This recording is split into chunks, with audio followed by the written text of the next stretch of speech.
In this video, we'll start line of symmetry for line segments, rays, and triangles and angles.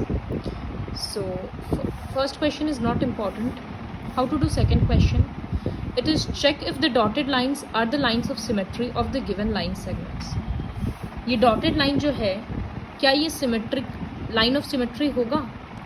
ये देखने के लिए क्या करेंगे? इस पोर्शन को स्केल से मेजर करेंगे एंड इस पोर्शन को.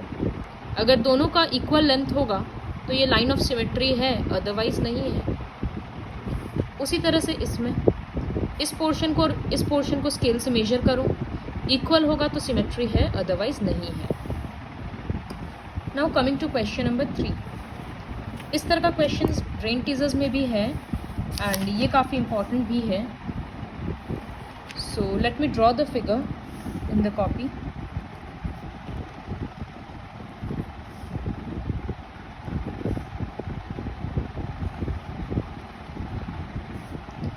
ये फिगर है, जो लाइंस ड्रॉ किया हुआ है वो लाइन ऑफ सिमेट्री है. So this is line L and this is M.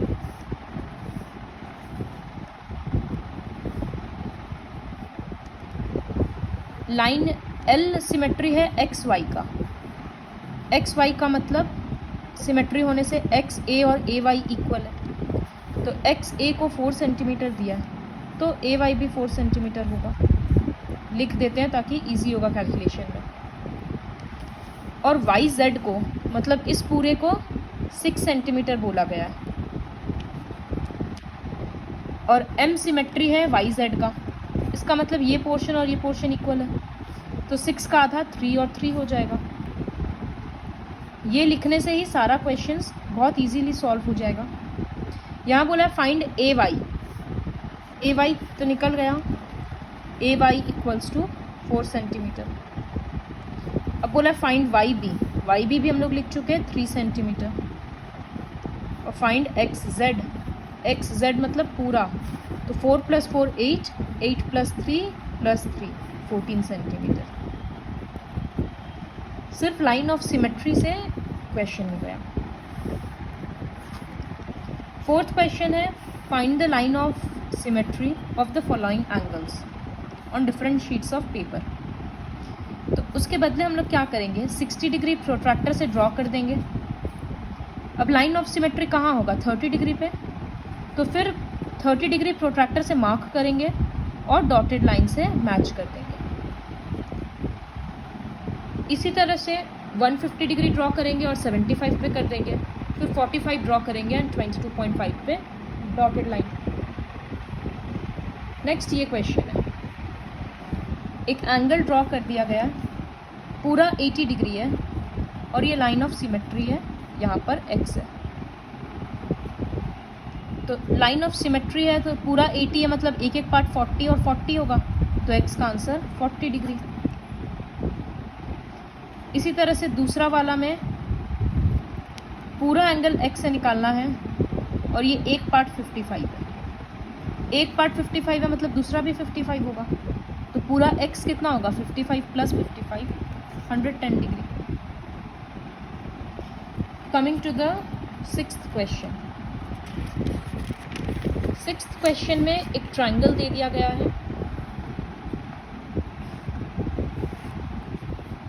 एक आइसोसेलेस ट्रायंगल है. सो ए बी सी एंड ये लाइन ऑफ सिमेट्री है O, यहाँ पर पॉइंट है. ए बी और ए सी इक्वल है. A B C equals to 40 degree है. तो जब बी इक्वल्स टू 40 है तो आइसोसेलेस होने के कारण सी भी 40 होगा, तो which implies angle C equals to 40 degree. तो पूरा एंगल ए कितना होगा, therefore angle A equals to 180 minus 40 + 40. 180 minus 80 degree 100 degree हो गया. और ओ बी को दे दिया है 4.5 सेंटीमीटर. फाइंड बी ए ओ.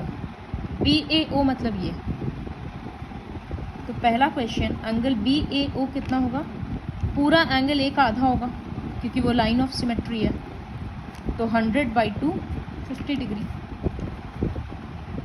और ओ सी कितना होगा, मेजर ओ सी, तो जितना ओ बी है उतना ही होगा क्योंकि ये लाइन ऑफ सिमेट्री है।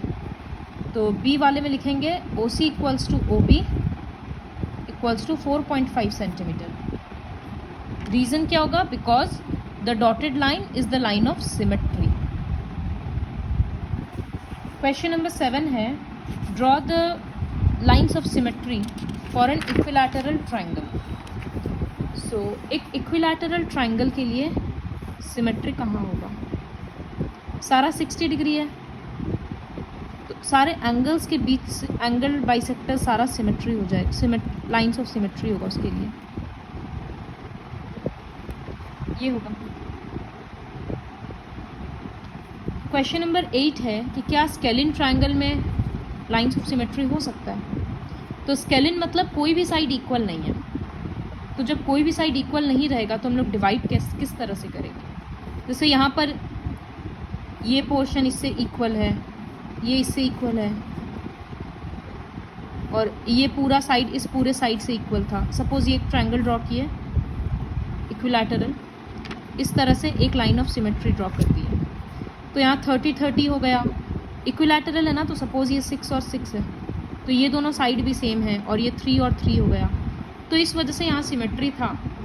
स्केलिन में तो कोई भी साइड इक्वल नहीं होगा, इसीलिए ज़ीरो सिमेट्री। 9th क्वेश्चन है कि under what circumstances will a right angled triangle, no line of symmetry इसमें लिख देंगे। 9th क्वेश्चन है कि कौन सा कंडीशन होगा जिसमें एक राइट एंगल ट्राइंगल में लाइन ऑफ सिमेट्री होगा। तो ऑब्वियसली इसमें समझ में आ रहा है कि लाइन ऑफ सिमेट्री होने का चांस सिर्फ एक यहाँ से है। तो ये तो 90 डिग्री 45-45 हो जाएगा, हाइपोटेन्यूज डिवाइड हो जाएगा। तो एक और कौन सा कंडीशन है कि इस लाइन को इसके साथ इक्वल होना पड़ेगा। तो जब ये और ये इक्वल होगा तो पूरा ट्रायंगल आइसोसेलेस हो जाएगा ना। तो एक राइट एंगल ट्रायंगल में तभी लाइन ऑफ सिमेट्री होगा if the other two sides या two sides other than the hypotenuse are equal, or in simple language, if the right angle triangle is isosceles then only it can have one line of symmetry. 10th question है, एक right angle में क्या कभी एक से ज़्यादा line of symmetry हो सकता है? तो ये खुद से सोच कर लिखूँ। So complete worksheet 2 with the help of this video.